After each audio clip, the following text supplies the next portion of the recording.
योगी जी, मैं आपको देश की जनता की तरफ से धन्यवाद देता हूं कि सज्जन शक्ति की रक्षा करने के लिए धर्म के कर्तव्य के अनुसार आचरण करते हुए जो दुराचारी, दुर्जन और दुष्ट थे, जो गरीबों का शोषण कर रहे थे, जो अन्याय और अत्याचार कर रहे थे, गलत मार्ग से अवैध संपत्ति कमा रहे थे, उनके ऊपर आपने बुलडोजर घुमाकर देश में आदर्श प्रस्तावित किया।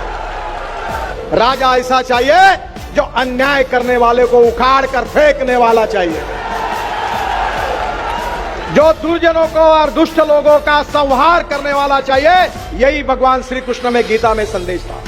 बुंदेलखंड और महाराष्ट्र का बहुत पुराना रिश्ता रहा है। हमारे सबके जीवन में बचपन से छत्रपति शिवाजी महाराज हमारे जीवन के आदर्श है और स्वाभाविक रूप से उनका वर्णन किया गया था।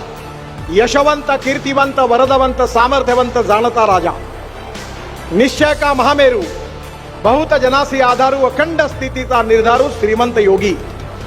और वो छत्रपति शिवाजी महाराज और बुंदेलखंड के राजा छत्रसाल महाराज, इन दोनों के बीच में बहुत घनिष्ठ मित्रता थी। और 17वीं शताब्दी में ये जो नींव है मैत्री की, वो बहुत मजबूत हुई थी।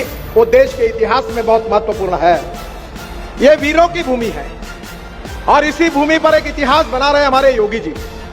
मैं आज देश की जनता की तरफ से उनको धन्यवाद दूंगा कि भगवान श्री कृष्ण ने भगवत गीता में एक बात कही, वो योगी जी के काम को देखकर याद आती है।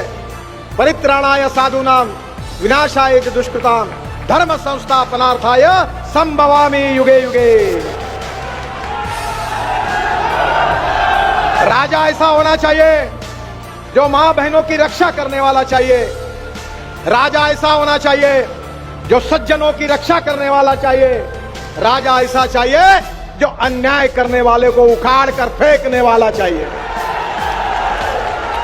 जो दुर्जनों को और दुष्ट लोगों का संहार करने वाला चाहिए। यही भगवान श्री कृष्ण में गीता में संदेश था।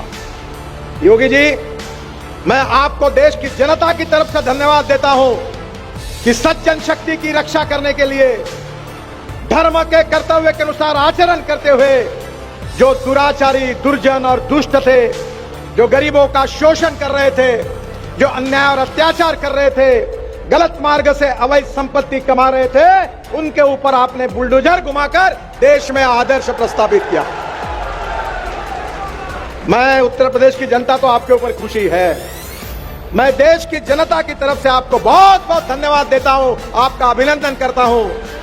और आप इसी कार्य से आगे जाएंगे तो सही में अयोध्या में राम मंदिर तो अब निर्माण हो गया है, पर देश में राम राज्य निर्माण होगा, ये मेरा विश्वास है।